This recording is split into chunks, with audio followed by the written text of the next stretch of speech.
Hello and welcome, my flippity-floppity fish sticks. How you doing in this wonderful day? It's SJB here, and this is update time. Today we're going to show you guys every single new thing in Bloons TD6, so stay with me here if you want to learn all the new content that's coming out. First and foremost, we've got a new map. So this is called Ravine, and what it is it's basically a way that the balloons can leave 4 different areas. Kind of reminds me of Dark Castle a little bit. And they can also come in 2 different areas. Every round they switch off back and forth. So it's a fairly interesting map, and definitely going to be a tough one for us to figure out how to beat on those hard level games like chimps and stuff like that. Gonna be difficult. There's also a bunch of different trophy objects for us. You can see all the new stuff here. If you want to, check them out. I'm not going to show them off today. Lantern BFB, though, man, that looks pretty cool. Not going to lie. Love it. Which reminds me, if you guys are enjoying this content, don't forget to leave a like button. Don't forget to leave a like. And, subscribe, too, if you want to do that kind of thing. Because I've got a ton more content coming straight towards your guys' face. So, the challenge browser. We knew that this was coming. We kind of expected it. BTD6 hasn't gotten an update in a while, so we were kind of expecting something big. This is a little bit more of a small update, but still a very beneficial update. Always looking good here. I think the main thing that we got to talk about is the win to loss rate is now changed. So let's go to an expert challenge, and let's go to something a little bit low. Now when you click the trophy, you can see how many times it takes for somebody to try this map to technically beat it. At 5%, that means for every 20 tries on this map, 1 beat happens. Even though 16% of players do end up beating it, it shows you that it could take a bunch more tries to actually take one of these guys down. An 11%er, 1%. That's pretty crazy, man. It means it takes 100 tries for 1 person to beat this challenge. Like, as a group, as a group. It's just interesting to look at. So let's say you like a challenge creator, and you want to make sure that you're ready to check out any of their future challenges. Well, you can click their name, and now you can click follow. So you can check out when they're going to come out with some new awesome content. There's also some new filtery things right here. I think this all existed, though I never used it before because it was the new version of everything, so it didn't matter. But now you can hide all of the old versions, or include them if you're feeling like it, and the maximum round number. So what you're going to notice is if we go down to only 1-round challenges, a lot of challenges are going to disappear here, which for most of us, I think is a good thing, because it's going to make challenges that are 100 rounds long not show up anymore. And that's going to help us out a lot, because 100-round challenges aren't that fun, to be honest. There's a few more things involving the challenge browser, but overall, it's just kind of the old usual thing, but better, which, in my opinion, is always a good thing. So there are a lot of other random fixes to the game, just overall, but that's kind of out of the scope of this video. I mostly care about balance, or what can we see actually changed in the game here. And the first thing is honestly pretty interesting. I generally like this. Juggernaut always feels weird. It just feels like it's not as good as it should be.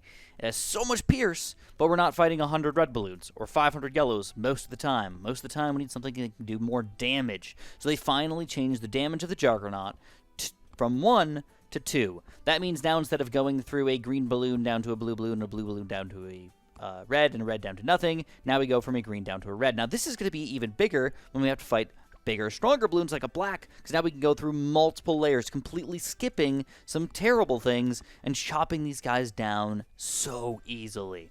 I really love it. But with this, we do get a pierce reduction, so we're not going to do as great against tons upon tons of balloons, but it's still basically the same thing. Overall, I think is generally better.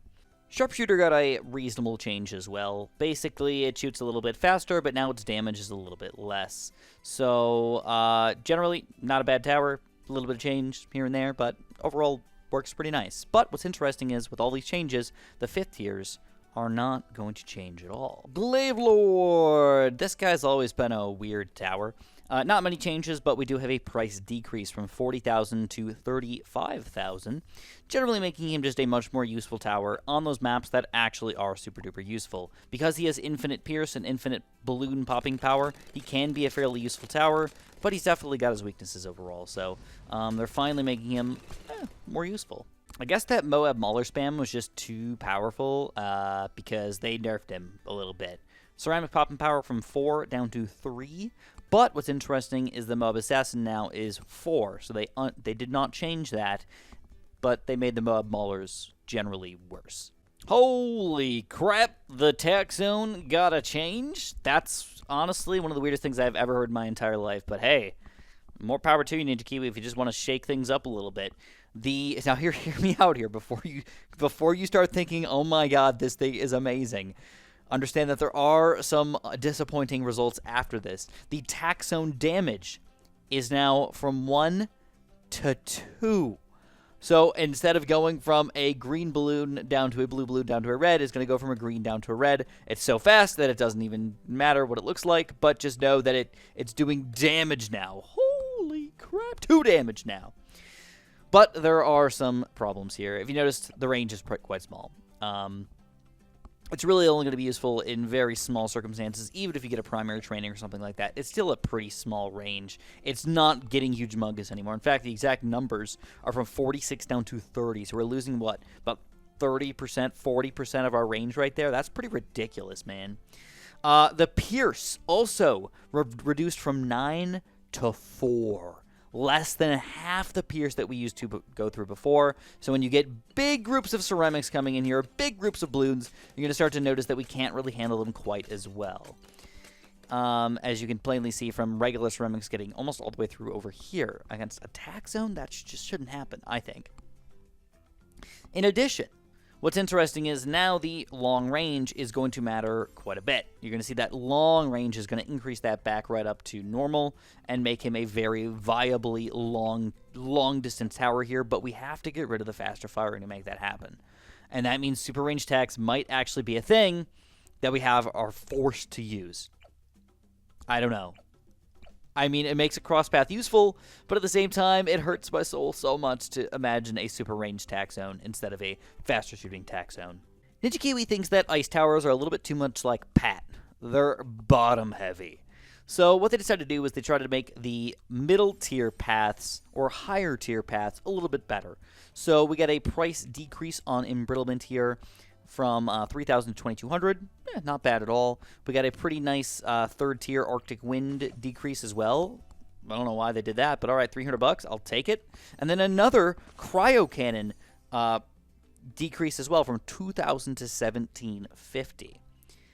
All those are good changes if you ask me. It means third tiers are going to be much more viable in the game, and of course that means fourth tiers are now cheaper as well, just because third tiers are also cheaper. In addition, one more thing that they changed, which is pretty wild actually, is the Snowstorm, which I always got as like, oh, it's just a little extra bonus that you get an ability here, but really the main purpose of it is to get your extra range on your Arctic Wind. Now, the cooldown on this ability is going to come back supremely fast. Only 30 seconds. So if you speed this up, man, you're going to realize this is going to come back supremely fast. Well, maybe not as fast as I want it to be, but it's supposed to be 2 times as fast as it was before. That just seems pretty crazy if you ask me.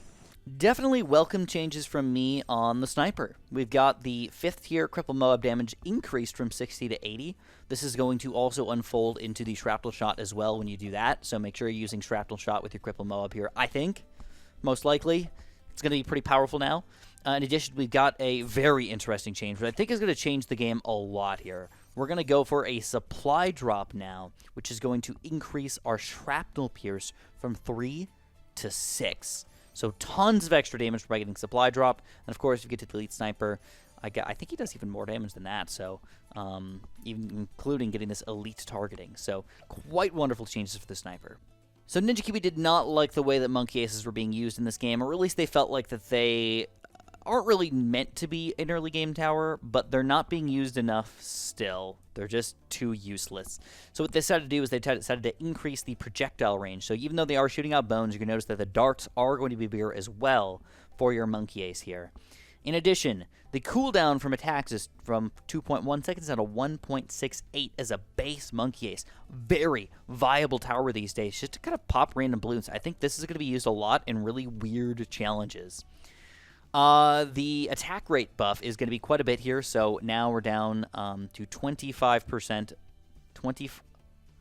Buff reduced from 40% to 25%. So not quite as fast shooting anymore. Means the base monkey ace is just that much better, I guess. And that upgrade may not even be necessary as a regular tower. But of course, you're buying this to get the other upgrades up better or higher, which, again, makes sense, but it's just kind of weird. Pineapple from 3 seconds to 2 seconds, so we're shooting out, 50% more pineapples here. Definitely a welcome change for me. I did not know this, but this is a interesting change.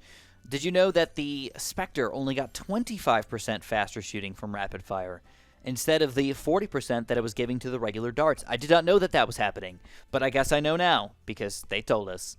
And now the rapid fire is not going to give us anything extra. It's just normally how he works. So Spectre, same old, same old. Don't expect anything with him. But the 005 now is going to end up having a slight seeking effect on its projectiles. So it's going to miss just a little bit less here. I think you can kind of see it sort of curving in its general wisdom here. It's not like it's going to lose out on all, or gain out on a lot of stuff, but if you are fighting something like round 300 and you're fighting fast Moabs or DDTs or something, you might want to be able to hit just a little bit better. Maybe. Maybe. I don't know. Comanche defense has always been weird. It's been one of those upgrades that, like, you just can't figure out how to make it work properly. Like, what are you supposed to do with this guy?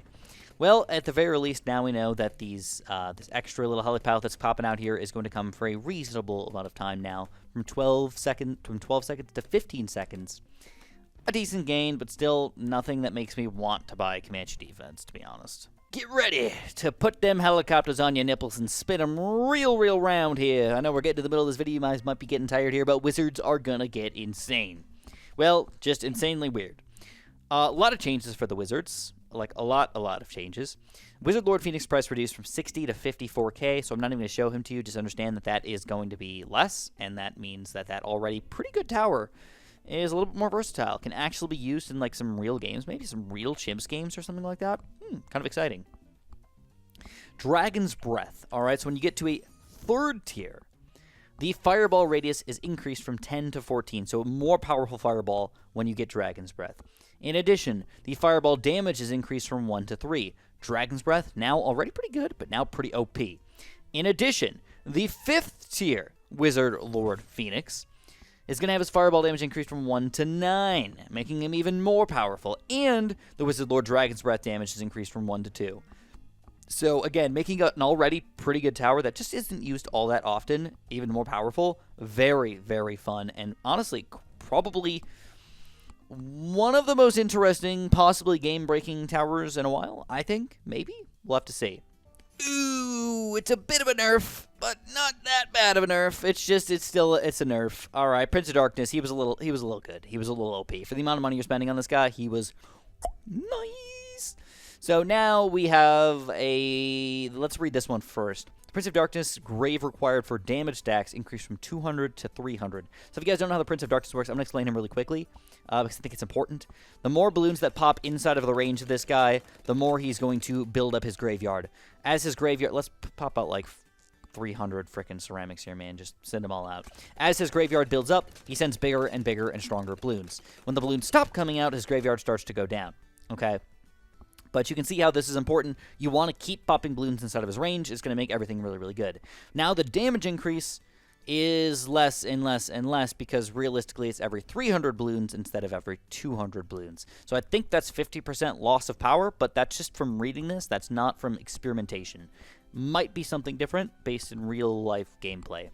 But this is what we get now. These pops now are retained instead of from 2 rounds to 3 rounds. So the pops retained last longer, but it makes him just overall less powerful. I think it's fair, but it's still just a little hurty to my soul right here. Well, this guy's, at least he's not stealing my soul, right? Who would have thunk that this guy right here would need some sort of weird update? I mean, yeah, I mean, it kind of makes sense. Like, he was very, very, very unique. You only used him on around 28 and 30, and then for the rest of the game, he was just kind of useless. Now, he's got a real use to him. All right, so this is what makes him interesting. Instead of turning a lead balloon into something that can just automatically be kind of, eventually converted to gold, now we directly convert these leads into gold. There are no child balloons, making him very powerful against these lead balloons here, like super powerful. Now, this might not seem like a big deal around 28 or 30, but on rounds like 37 or something like that, this might be extremely important for us. When random leads are getting in the way here, we need to make sure we've got something that can pop these guys, and if we put this guy on strong, like we probably should, we're going to end up getting a lot more popping power out of this guy, right? Leads are no longer going to be an issue for us. I mean, it's not super helpful, but it helps a little bit, and I like that. But in addition, now this is the interesting part, DDTs. So he cannot hit a DDT automatically, all right? That should be, oh my god, I don't know why I have 100 coming out. He cannot hit a DDT automatically. You do need to give him that camo detection, okay? But if you give him that camo detection here, and you send it a DDT, it makes this guy generally weaker, all right? So the lead to gold attacks deals plus 9 damage to lead and DDTs. Whoo, baby. Now that's pretty nice right there. 9 damage, so actually doing things to the DDTs. I mean, that's pretty wild. But look at this pop count here. 59-26, oh my god, pretty amazing. Not ridiculous, but look at that, we damaged the DDT. With this guy right here, that's crazy. Yet more delicious changes for us. The ball lightning price reduced from 6k to 5.5k. A little cheaper, a little better, not bad. Superstorm Pierce consumptions buffed. So the Moab goes from 20 to 5. BFB 50 to 20, Zomagod 200 to 50, and DDT 50 to 10. I honestly don't understand what any of that means. I'm going to be straight with you guys. If you want to explain it, feel free. From my understanding, it said it got buffed, and it said that it made the numbers about 4 times as high. So, generally speaking, should do 4 times as much damage, but I honestly don't understand. Our friendly little monkey bank has been nerfed. Only by about $200, but it's still going to mean that it's going to be a little bit more difficult to kind of get those long-term gains from our bankage over here. Very minor change, but called arms is from 10 seconds to 12 seconds, so the ability is going to last just a little bit longer. Not a huge change, but it's something. Spike Factory has got some ridiculous changes here, guys. Probably one of the largest changes since maybe the Tack, if maybe even bigger than that. Really weird overall, but generally speaking, he is more expensive as a base tower, and now the other upgrades are a little bit cheaper, but also kind of worse. So we've actually gotten quite bad as a Spike Factory. I don't really understand why this is happening. I thought it was pretty balanced, but hey, what are you going to do? So base tower, $1,000 now instead of, I think it was $800 or $850 just a little while ago. The fast production is now decreased $100, and the fast production decreased another $100 as well. But here's where it gets kind of goofy. The base Spike Factory shoots faster, from 2.2 seconds to 1.75 seconds, but the rate increase goes down quite a bit, from 40% to 20% and 25% to 30%. So I don't know where that all adds up and makes sense overall. I want to do a BTD Science Spike Factory video for you guys to understand which one's the best Spike Factory, but as of right now, just know that Spike Factory's got a huge overhaul, and I don't know which one's good right now. But I think it sort of generally evens out, I think. In addition, the last great upgrade here is that Carpet Spikes has a $2,000 price decrease. So, okay. I mean, what are we going to do with that? I don't know. $2,000? That doesn't seem like much. But hey, I mean, hey, maybe. Engineer. He's got some interesting changes here, boys. First of all, Deconstruction was a terrible upgrade. Don't understand why anybody would ever get that. I even see people saying use it in challenges to pop Moabs. It's garbage. Don't ever use it ever. Until now, maybe. They made it so now all sentries also do +1 damage to fortified and Moab balloons with this Deconstruction. Okay, maybe a little bit better if you're getting a lot of sentries and if you're combining that with other upgrades like the top path, which may be the key here. Actually making sense for us to get Deconstruction with our top path, 3rd, 4th, and 5th tier engineer monkeys. But here's where it gets really weird. Generally speaking, this 4th tier is just a lot better. All of these sentries that he's going to be making here are just going to be better. I'm not going to go over a single different upgrade here, but every single one is better. What's also weird, though, is that the other engineers also got some really weird changes. For example, the overclock base Pierce went from 3 to 15. So instead of going through 3 balloons here, we can go through 15 reds in just a single shot with an overclock. I mean, that makes no sense, but okay. I mean, you're giving us something, I guess. More popping power just to make him more viable as not just support, but also doing something? I guess that's fair. The Ultra Boost. His Pierce now is 30 from 3. So, again, when you're spending $100,000, it doesn't really matter. But, hey, a little something extra, I'll take it on the top, baby. Bloon Trap. We got Bloon Trap change here, not by much, but again, just a slight speed increase from 20 to 15. So about 1/4 as many Bloon Traps are going to be coming out over here, making extra cash and all that good stuff. And the Bloon Trap rate buff increased from 0.8 to 0.6. Excuse me, the 204 engineer gets a rate buff increase. Now, on to the Dartling gunner. So this is probably interesting, because we really haven't seen many changes with the Dartling gun since it's come out. It's just existed. And it's been pretty fair overall. I've not been upset with it at all. But now the Plasma Accelerator can now apply the laser shock with the beam as well as the focal point. So now this is where it gets really interesting, because if we have, 5,000 with zero space, we'll do zero spacing. Just like something low tier, like yellow balloons here. Now we can add the laser beam on with just the laser itself instead of having to be on the focal point, which is nice. It's very nice. It's going to end up just adding more random laser poppages. Ray of Doom got a huge price decrease from 110,000 to 95,000. Very delicious. It was pretty good, but it was not as good as the other 5th tiers in my opinion. I think the other 2 5th tiers were just better. So that definitely makes a lot of sense here.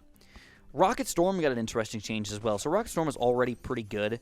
Now when you get the focused firing upgrade, when you use your ability, the spread will be lower. So you can actually aim in a very, very centralized cone here, making the top path a possible, viable thing that you want to do if you have to shoot across the map and do something sort of wild, Otherwise, Powerful Darts is probably usually better. Overall, very welcome changes for the Dartling gun, making him surprisingly better. The MAD is now a little bit cheaper by about $5,000. Not a huge change, but something that is, in my opinion, very welcome. And what I think is honestly probably the most interesting change is that this buckshot upgrade is going to end up being reduced in price, but also knock back non-Moab class balloons just a little bit. So when I get my buckshot here, we should be able to shoot some of these balloons backwards. And that's honestly really cool. I don't know how much I like that, but I think it's really fun, more than anything. But even if it doesn't help me out much, I think it's fun. If you spam a lot of these guys, maybe you could just pop tons of balloons somehow. I don't have the other numbers to compare for the last thing that we have to talk about today. I know it's been a long journey, guys. The plutonium reactor. Generally speaking, plutonium reactor has a certain amount of pierce that it can have, and if you ever exceed that pierce, it doesn't pop them all. For example, if you send out just 999 red balloons, just sending out 999 red balloons, you would think that they would all just instantaneously pop, but they do not. Now, I don't know that the exact numbers for the bottom path here. I wish I could tell you guys. I do not know the answer, but I can tell you that they increased the 410 and the 420 to be much more powerful. From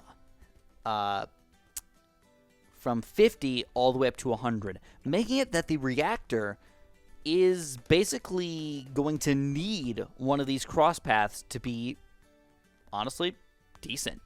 Anyways, if you guys enjoyed this quick little patch notes video, make sure you press that like button for me. I tried to get this out for you guys as fast as possible. Hopefully I explained things in as much detail as I possibly can, while also giving my little baby a bit of insight into the game here for you guys. Again, don't forget to press that like button. Don't forget to subscribe. And I wanted to ask in the comments below, if you guys are interested, what's your favorite color?